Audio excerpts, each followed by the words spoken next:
Hey everyone, so here we are again with my parents' 1958 Corvette. Today, I'm going to clean off the top of the motor and go over all the specs on the engine. I'm just picking through the top end, making sure there aren't any bolts or screws or brackets nestled in here. I don't know what was being worked on all those years ago that left it in this state. And before anyone goes bananas, no, this is not the original 283 that came in the car. My parents bought this car in 1963 and had a 327 put in at the Chevy dealership by my uncle, who worked there as a mechanic. They had the dual exhaust system replaced in 1967, which I have the original paperwork for, and my mom believes they changed out the carburetor too at that time, which factors in a little bit later.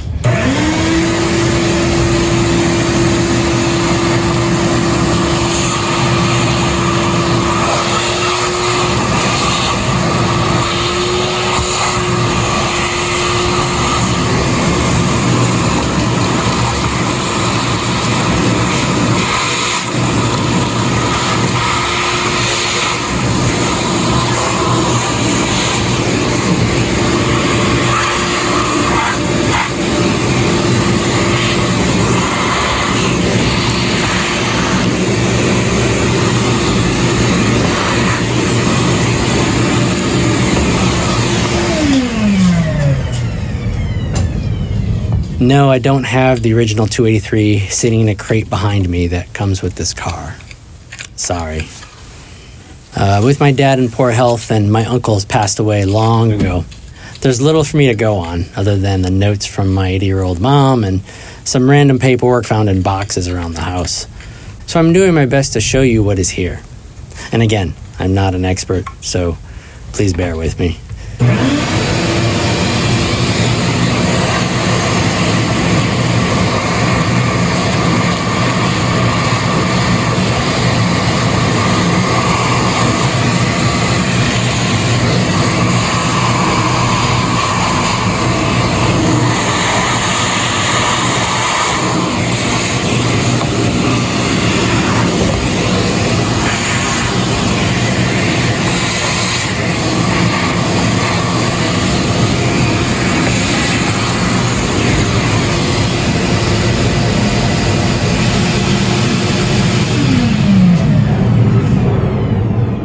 Okay, so first off is the block engine casting code, GM3782870. This translates to a 1962 to 65 327, used with 250 to 370 horsepower options.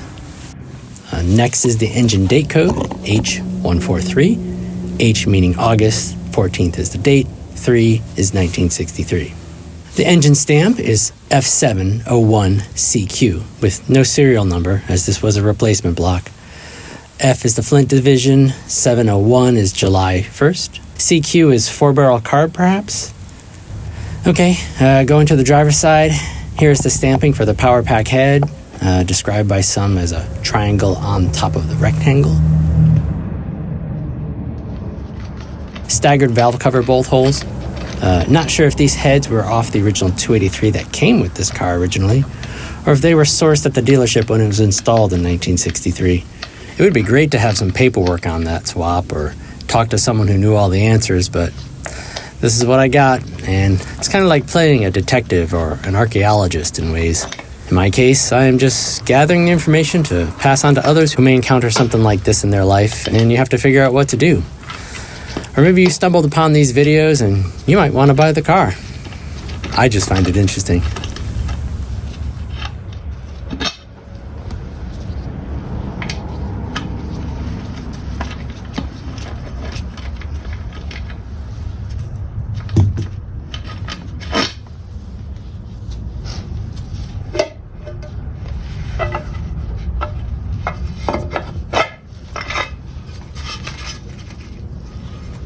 Okay, with the driver's side valve cover off, the driver's side head have the numbers C198, GM2,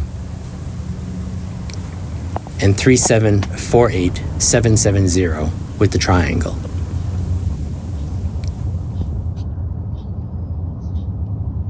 On the front of the passenger side head, here's where the power pack stamping is located.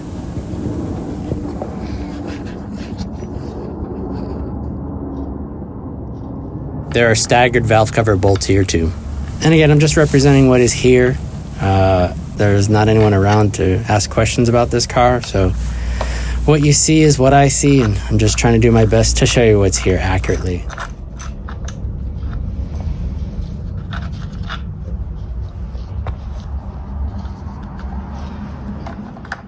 It's kind of cool to be working on this Corvette. I mean, I've been around it my whole life, but never got to work on it. I'm around my Mustangs all the time, and the daily drivers, and the drift car I'm helping with, but, you know, this car is older than me, and, you know, it's kind of simple. There's not a lot of plugs and connectors and things like that. I mean, let's be honest, the wiring was kind of a disaster, but it still shouldn't scare people away from working on an old car like this. You know, grab some old manuals from, eBay, talk to people at the car shows, learn as much as you can about these kind of cars, because the world of working on old cars is going to go away if people don't continue to show interest in them. Okay, enough of dad speeches.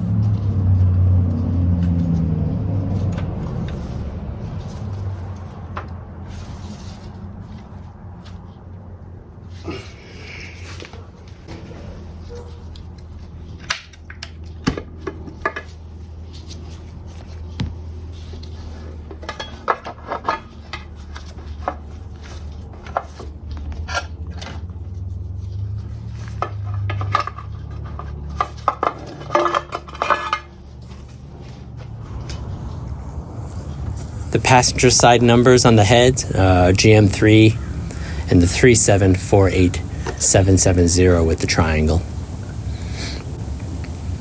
The alternator is a Delco Remy Model 50D.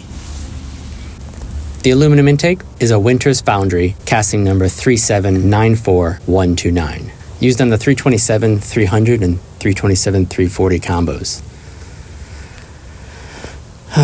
Let's walk around to the other side of the car and check out the carburetor. The carb is a Carter AFB. The tag is pretty mangled. This carb was in a box in the trunk of the car. It wasn't on the motor when I picked up the car. The tag's a little hard to read. Your guess is as good as mine.